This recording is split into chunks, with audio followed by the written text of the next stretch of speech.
আমার ভাইয়েরা, মাছে গিলে ফেলেছে, মাছ পানির অথল তলদেশে চলে গেছে, মাছের পেটের ভিতরে জানলা নাই, দরজা নাই।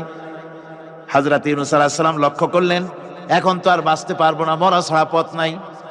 ইউনূস আলাইহিস সালাম চিৎকার মারলেন, লা ইলাহা ইল্লা আনতা সুবহানাকা ইন্নী কুনতু মিনাজ জালিমিন। পড়েন সবাই, লা ইলাহা ইল্লা আনতা সুবহানাকা ইন্নী কুনতু মিনাজ জালিমিন।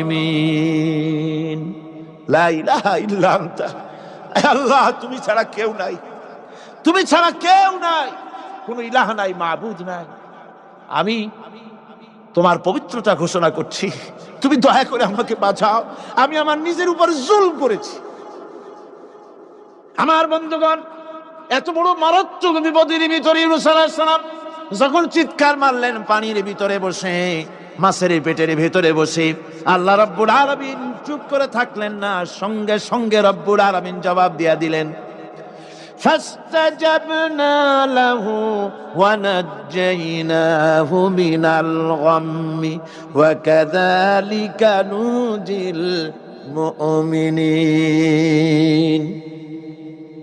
আমি বললাম, ইউনূস তুমি বিপদে পড়েছ, তুমি যখন চিৎকার মারলে, তোমার চিৎকারের আওয়াজ দুনিয়ার কেউ শোনে নাই, কোন রাজা বাদশাহ, তোমার আত্মীয় বন্ধু বান্ধব কেউ শোনে নাই। নদীর অতল তলদেশে মাছের পেটের ভিতরে বসে যে চিৎকার তুমি মারলে, পৃথিবীর কেউ শোনে নাই, আমি তোমার আরশের মালিক আল্লাহ রব্বুল আলামিন শুনেছি। শুধু শুনি নাই, জবাব দিয়া দিলাম, মাছের পেটের ভিতরে বেদনার সৃষ্টি করে দিলাম। মাছ ভেটে উঠল নদীর উপরে, ব্যথার চোটে মাছ দেখলো, বমি করা ছাড়া পথ নাই, মাছ দরিয়ার কিনারে গিয়া বমি করে ফালাই দিল ইউনূস আলাইহিস সালামকে। আল্লাহ বলেন, ইউনূস রে বাঁচায় দিলাম।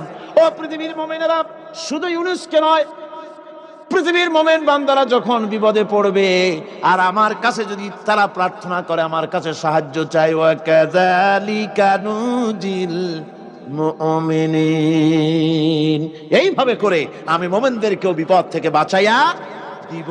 জোরে কান সুবহানাল্লাহ। ওয়াদা কার? ওয়াদা কার? সুতরাং মাসারে নয়, মসজিদে গিয়া কাঁদবেন। কোথায় গিয়া কাঁদবেন?